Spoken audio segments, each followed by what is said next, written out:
کیوں ہے؟ اب دیر تو بہت سی صدر کے استعفیٰ تو جلدی ہے اور یہ جو کام آسانی سے ہو سکتے ہیں، اس میں دیر کیوں ہے؟ دیر اتنی نہیں ہوئی، کوئی دیر نہیں ہے اس میں۔ ظاہر ہے کہ آپ دیکھ رہے ہیں کہ ایک مسئلے کو ہم سلجھاتے ہیں تو دوسرا مسئلہ الجھ جاتا ہے، لیکن لیڈرشپ تو یہ ہوتی ہے نا کہ سارے مسئلوں کو ریزالو کرنا ہے۔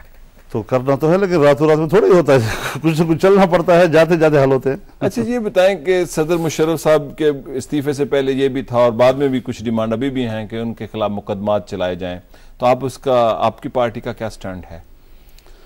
میرے خیال میں احتساب تو ہونا چاہیے اور احتساب سے کسی کو بالاتر نہیں ہونا چاہیے، لیکن اب یہاں پر صورتحال کیا ہے، گراؤنڈ کی صورتحال کیا ہے، زمینی حقائق کیا ہے؟ ایک ہے اصول، جی اصولی بنیادوں پر تو ظاہر ہے جی کہ 12 اکتوبر سے لے کر اب تک کے جو اقدامات تھے سب قابل محاسبہ ہیں، لیکن اس وقت جو محاسبے تک مواخذے تک پہنچاتے اس کو استعفے پہ راضی کیا، اس کے لیے جن لوگوں نے ورک کیا ہے اس نے کس بنیاد پر ورک کیا جی؟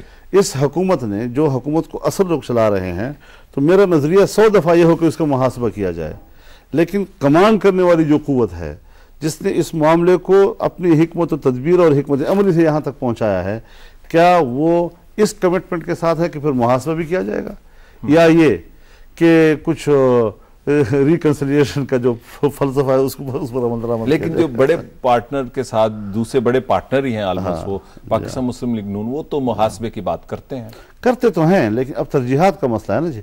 محاسبے سے پہلے عدلیہ کا مسئلہ آ گیا جی۔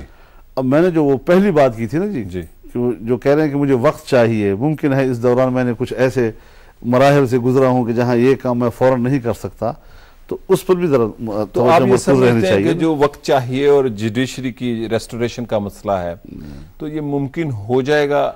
ایک آپ کی ازمپشن کیا ہے؟ جیسے میاں نواز شریف صاحب کا مطالبہ ہے اور پریس کانفرنس سے لگتا ہے کہ ایک انہوں نے پریشر رکھا ہے کہ یہ جج بحال ہونے چاہیے، آپ سمجھتے ہیں کہ یہ ہو جائیں گے؟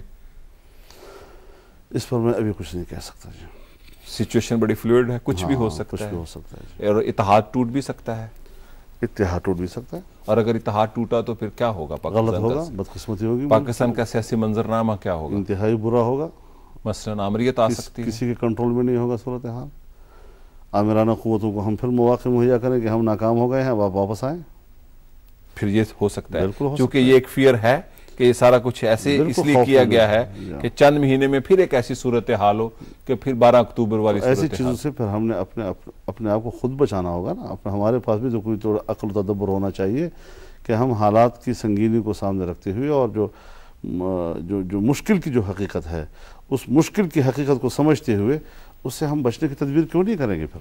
اچھا مولانا، اب خارجہ پالیسی کے حوالے سے اہم یہ ہوتا ہے کہ پڑوسیوں کے ساتھ تعلقات، اور جو پوسٹ کولڈ وار پیریڈ ہے اس میں ہم نے دیکھا ہے کہ ایران ترکی بڑے دو نظریاتی ملک ہیں، علیحدہ ان کا نظریہ سیکولر ہے، ان کا ایک اسلامی ہے، لیکن ان کے تعلقات خصوصاً اب طیب اردوان کی حکومت میں تو بڑے اچھے تعلقات ہیں۔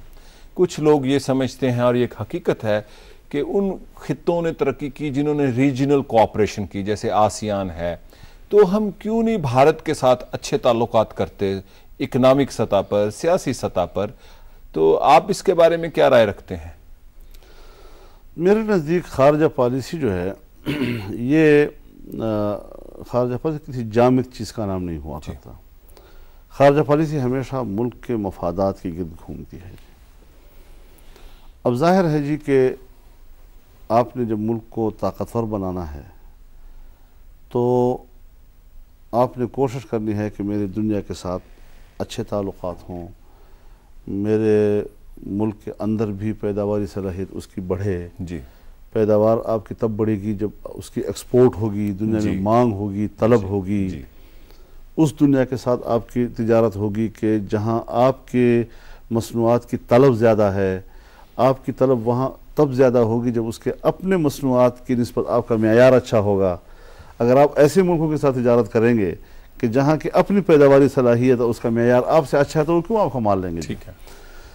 تو یہ ساری چیزیں جو ہیں اس کا ایک مستقل فلسفہ ہے۔ یقیناً میں اس حوالے سے کوئی ماہر معیشت ہونے کا دعوے دار تو نہیں ہوں، لیکن آپ کی رائے بڑی اہم ہے۔ ایک طالب علم کی حیثیت سے ضرور میں یہ سمجھتا ہوں کہ ہم نے اس رخ پر کام نہیں کیا یا ہمیں نہیں کرنے دیا گیا، اور جس طرح ایک آزاد قوم اس حوالے سے سوچتی ہے۔ اب دیکھیے جب ہم اپنی پیداواری صلاحیت کو بڑھانے کا سوچنے کو شروع کرتے ہیں تو ایسے حالات بنا دیے جاتے ہیں کہ جہاں ہم اپنے ملک پہ منصوبہ بندی کرنے کے بجائے قرضے لینا شروع کر دیتے ہیں.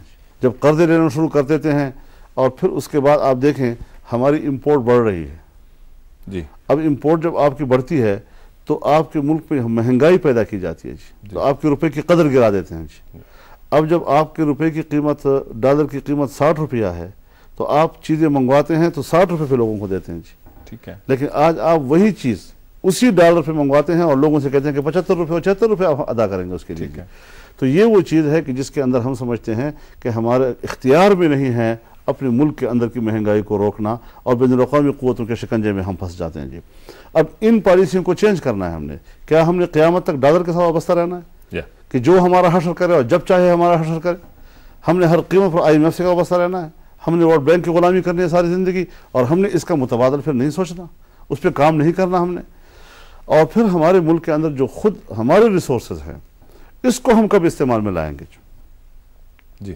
جو ہم آج تک کہتے رہے کہ اور پھر ہم نے جو یہ جو ایٹمی توانائی حاصل کی ہے جی, یہ کس مرض کا علاج ہے جی؟ ہمیں کہا جاتا رہا کہ جی یہ انرجی جنریشن کے لیے. دیکھیں بھارت دنیا کی ایک تیز رفتار ترقی کرتی ہوئی معیشت ہے اور پاکستان اس کے گیٹ وے پہ ہے, اس کے ساتھ ایران اور اس کے بعد پھر ترکی بھی ایک بڑھتی ہوئی معیشت ہے.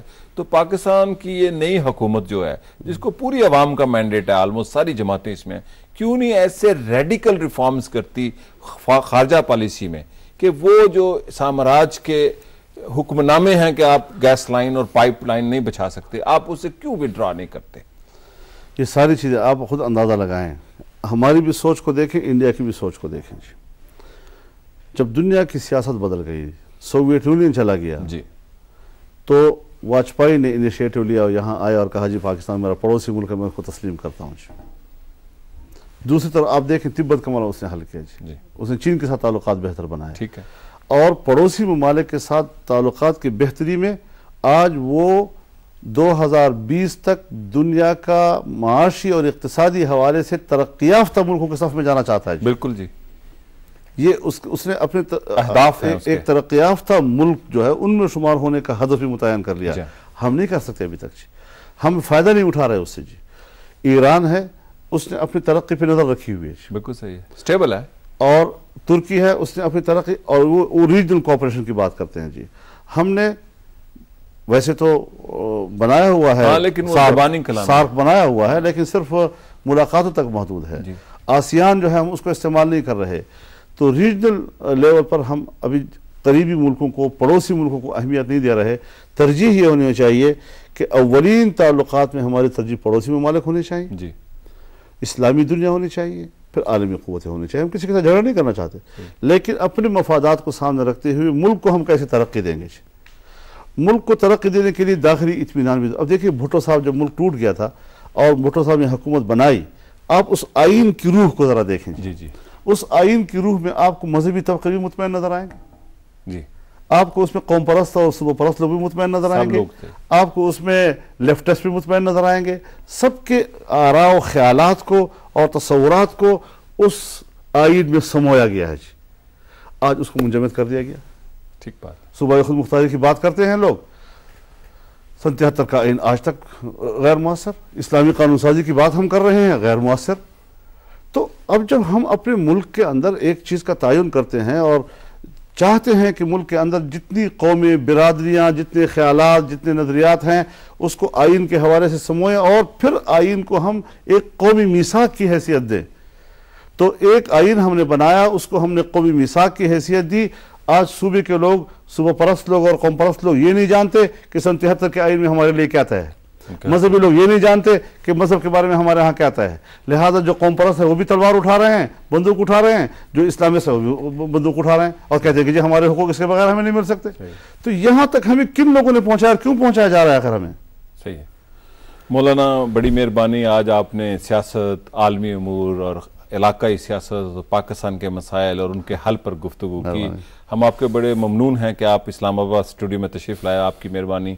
ناظرین, یہ تھے جناب مولانا فضل الرحمان, جمعیت علماء اسلام کے رہنما اور موجودہ حکومت کے اہم اتحادی. ان کی آپ نے گفتگو سنی. آپ ہمیں اپنی آراء سے آگاہ کر سکتے ہیں. ہمارا ای میل ہے tanazur@ptv.com.pk اور اسی کے ساتھ مجھے اجازت دیجیے